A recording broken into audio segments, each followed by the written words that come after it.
زه شیرین خان ناصر زما کوم ځینې کتابونه لیکلي دي د پښتنو په باره کې یا د هغو د اقوامو د نسلو په باره کې.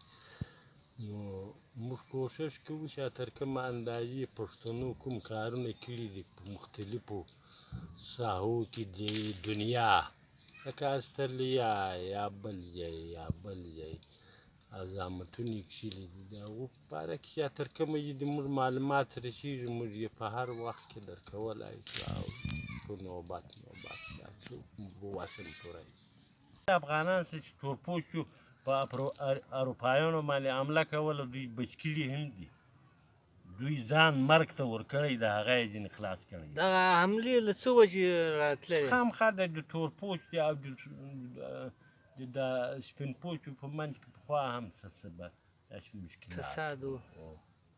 بیا د موږ د خپل منځو کې هم داسې ځینې مشکلات په دا کارو باندې راغلي، یا به په یو غوسه راغلي، په اخر کې نو خامخا به یو هغه هم ځینې کېږي، تاوان به سره ورسېږي، بیا به دوی له یوه ځایه څخه بل ځای ته نقل شي. داسې کېږي. د استرالیا خو دا یو ځای نه دی چې موږ دا یو ځای درښیو. د استرالیا له جنوبي استرالیا شمالي طرف، جنوبي طرف، مرکزي طرف دا یې ټولې پلټنې پرې کړي دي په دوی باندې.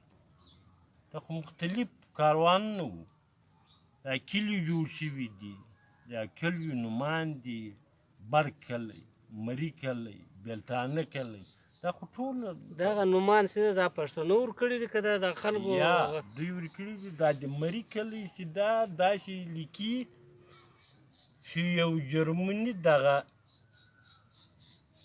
وخت کې دا نوم راغی منځته، وینې په ذریعه باندې چې دوی ډېر لوی مرکز و، له دغه ځای حرکت وکاوه.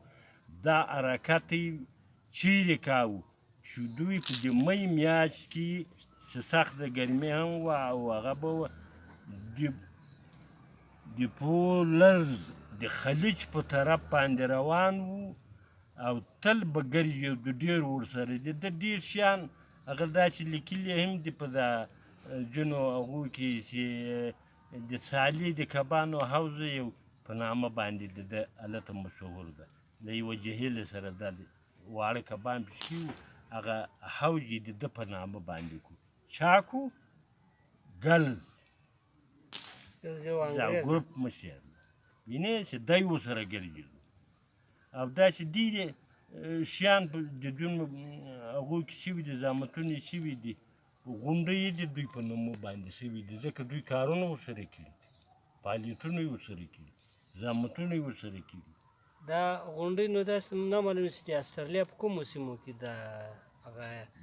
دا مونټ ګولډ له لوړو څخه چې تېر شو دا غونډیو څخه او د کوچني جهیل ته چې رسېږي یو جهیل ده، دا یو حوض د ولید د کبانو ګلز دغه نوم دی، هغه سالي په نامه کې د اخلاق هم زیات و ډېر ښه او ډېر سخت فعالیت یې کاوه. د استرالیا په بیدیاوو کې له ده سره بیخي ډېر ګرځېدلی ده او ده یې صفتونه هم کړي. دا خو ډېر هغه ته رالو، هغه نوم یې ورک کړو، د مري نوم یې پرېښود، ځکه چې د جرمنیانو او د یورپ مقابله ورسره د نازي ډلې او د هغو مقابله ورسره ضدیت یې نو بیا په دا مري کلي کې ډېر افغانان آبادي شوي دي د مري په حصه کې.